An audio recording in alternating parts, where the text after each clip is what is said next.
Hello everyone, and as always, welcome back to my channel. Or if it's your first time, welcome to my channel. My name is Marlene and I talk about eating disorder recovery and everything related to healing the relationship with your own body, with food, and with movement. And let's dive right into the topic as we always do. And today we want to talk about recovery perfectionism, because that is more common than you might think. And I'm, as always, speaking here from my own experience, but also as a recovery coach.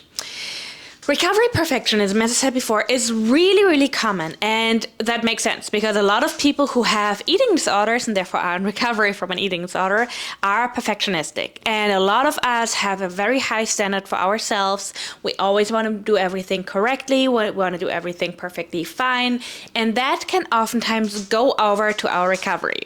Even though the intention behind it is really well. I mean, as a coach, I always tell my clients, it's not a bad thing that you want to do things perfectly fine, that you want to make things the correct way, because that actually means that you do want to fully recover from your eating disorder. But at the same time, recovery perfectionism can, on the one hand, hold us back, and on the other hand, it could be a hidden way of the eating disorder to sneak back in again. And let's take a look at that.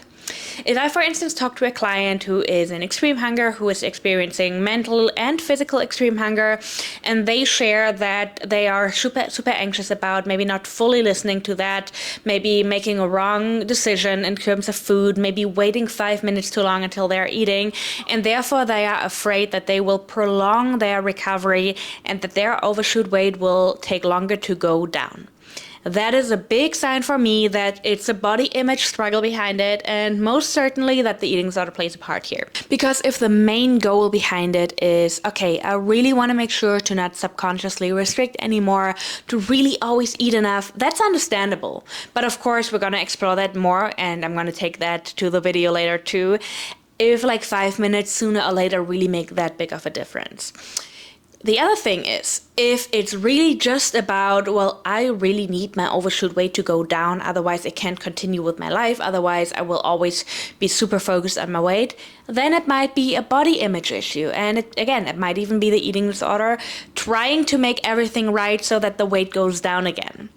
I see that actually in a lot of clients, and part of it might be the reason that so many recovery coaches, me included, talk a lot about how important it is to always listen to your physical and mental hunger, and I stand by that. I think it is extremely important, not only in recovery, also afterwards, but especially in eating disorder recovery. But at the same time, that doesn't mean that you should only focus on that so that your weight goes down again. And that can be such a sneaky hidden thing where, again, I as a coach am always like very keen on identifying that. The second thing is that, as I said before, one little slip or one time waiting a little bit longer will not make your whole progress gone.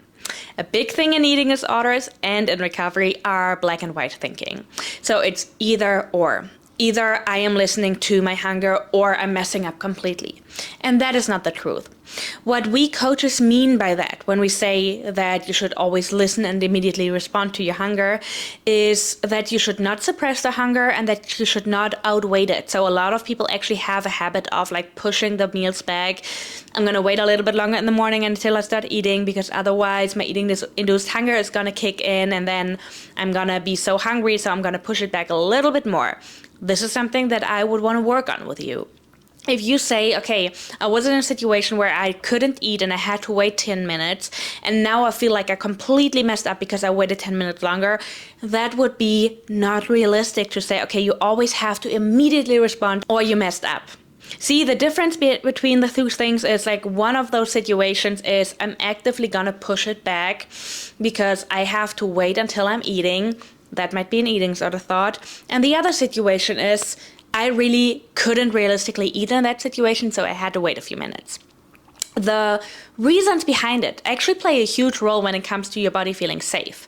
Yes, the one part is giving your body enough food, enough nourishment so that it can feel safe, but the other part is really the mental part. And as long as we're overthinking, as long as we're struggling with our body image a lot, which is okay, it is normal, it's okay, but it's about the reasons behind it and like actively pushing the meal back because you're still caught in that thought of, I have to eat later, I have to wait until I'm eating, that could be a little bit harmful for your recovery. That still doesn't mean that you won't recover, it just means that it's something we need to work on.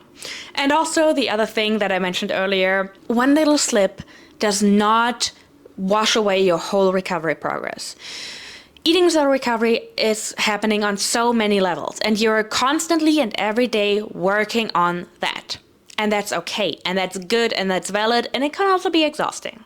But you are making so many different changes, and you're working on so many different levels, from looking at the beliefs to the actual eating, to other eating disorder habits, to belief patterns, to so many more things, that again, one little slip will not erase your whole recovery progress, and it definitely, most certainly, does not mean that you have to go back and that it's all or nothing.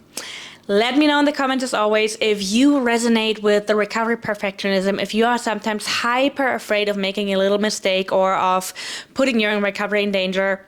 And as always, which other topics you would like me to cover, and I will see you in the next one.